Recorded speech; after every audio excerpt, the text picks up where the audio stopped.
બગદાણા બબાલ મામલે હવે કોળી સમાજના જે આગેવાનો છે એ નવનીતભાઈ કે જેમની ઉપર હુમલો થયો હતો એમને મળવા એમના ઘરે પહોંચી રહ્યા છે। ત્યારે હવે દ્વારકાના જે કોળી સમાજના આગેવાનો છે એ નવનીતભાઈને મળવા પહોંચ્યા અને ત્યારબાદ તેમના દ્વારા એસઆઈટીને લઈ અને એક મોટી વાત કરવામાં આવી છે। શું છે સમગ્ર મામલો વિગતે ચર્ચા કરીશું। નમસ્કાર, હું છું ઉજ્જવલ અને આપ જોઈ રહ્યા છો નિર્ભય ન્યૂઝ। બગદાણા બબાલ મામલે જ્યારથી એસઆઈટીની રચના થઈ છે ત્યારથી જ અનેક સવાલો ઊભા થઈ રહ્યા છે। કોળી સમાજ દ્વારા સતત એ વાત કહેવામાં આવી રહી છે કે આના પહેલા પણ અનેક એવા કેસો હતા કે જેની અંદર એસઆઈટીની રચના કરવામાં આવી, પરંતુ હજી સુધી કોઈ પણ એવી ઘટના નથી કે જેની અંદર યોગ્ય તપાસ થઈ હોય અને ન્યાય મળ્યો હોય। ત્યારે હવે કોળી સમાજના જે દ્વારકાના આગેવાનો નવનીતભાઈને તેમના ઘરે મળવા પહોંચ્યા હતા અને તેમના દ્વારા એવું કહેવામાં આવ્યું છે કે જે એસઆઈટીની રચના કરવામાં આવી છે એ એસઆઈટીની રચના કરવાથી અમને કોઈ પણ રીતે એવું નથી લાગતું કે ન્યાય મળે। વધુમાં આ સમગ્ર બાબતને લઈ અને લોકો દ્વારા શું કહેવામાં આવ્યું, આગેવાનો દ્વારા શું કહેવામાં આવ્યું, સૌપ્રથમ એ સાંભળી લઈએ।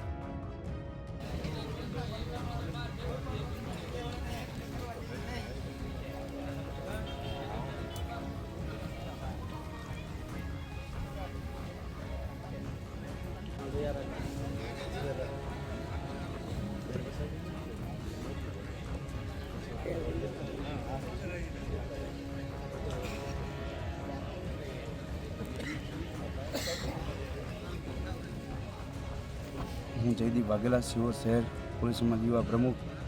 આજરોજ સિહોર કોળી સેના અને સિહોર કોળી સમાજ વિક્રમભાઈ બારૈયા કોળી સેનાના પ્રમુખ અને કોળી સમાજના પ્રમુખ તેમજ માનધાતા પ્રમુખ શૈલેષભાઈ ખસિયા, સુનિલભાઈ ચાવડા, મુકેશભાઈ સીતારામ, મુન્નાભાઈ મકવાણા, જીતુભાઈ મકવાણા, નિલેશ જાદવ, રાહુલ ભીલ એટલા અમે સમાજના અને ભાવનગર જિલ્લાના અમારી સાથે ભાઈ બચ્ચુભાઈ ભાલિયા પણ અમારી સાથે છે। આજે અમે નવનીતભાઈની મુલાકાત લીધી છે। હરમેશ માટે ગમે ત્યારે નવનીતભાઈ અને સમાજ જ્યારે આંકલ કરશે ત્યારે અડીખમ અમે આખું સિહોર તાલુકા અને સિહોર શહેર કોળી સમાજ એની સાથે છીએ।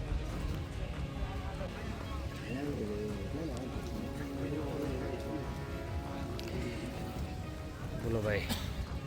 આજરોજ જામરાવલ કોળી સેના પ્રમુખ અને જામરાવલ કોળી સમાજના આગેવાનો અમે દેવભૂમિ દ્વારકાથી બગદાણા ખાતે નવનીતભાઈ હારે જે બનાવ બનેલો છે એ બાબતે તેમની મુલાકાત લેવા માટે અમે આવ્યા છીએ અને આવનાર સમયમાં જ્યારે સમાજની જરૂર પડશે ત્યારે દ્વારકા જિલ્લા કોળી સેના અને કોળી સમાજ હંમેશા સમાજની સાથે રહ્યો છે અને આવનાર સમયમાં પણ રહેશે।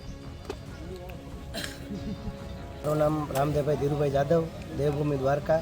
અમે આજે દ્વારકાથી નવનીતભાઈની મુલાકાતે આવ્યા છીએ અને મુલાકાત લેવાનો એક જ હેતુ કે તેમની ખબર અંતર પૂછ્યા છે અને હાલ એની તબિયત થોડી સારી છે અને આવનાર સમયમાં નવનીતભાઈની જ્યાં જ્યાં જરૂર પડશે ત્યાં આખા ગુજરાતનો કોળી સમાજ એમની સાથે જ છે, એની સાથે દેવભૂમિ દ્વારકાનો કોળી પણ સાથે જ છે અને નવનીતભાઈને જો ન્યાય નહીં મળે તો આવનાર સમયમાંથી ગુજરાતભરમાંથી કોળી સમાજના બધા આગેવાનો એકઠા થઈ અને એની રણનીતિ તૈયાર કરશે અને કઈ રીતે અમારે આગળ વધવું એ પ્રકારના પણ અમારા બધાના વિચારો એક કરી અને અમે આગળ વધવાના છીએ। અને એમાં સરકારને પણ એક વિનંતી છે કે આનો વહેલી તકે ન્યાય આપે।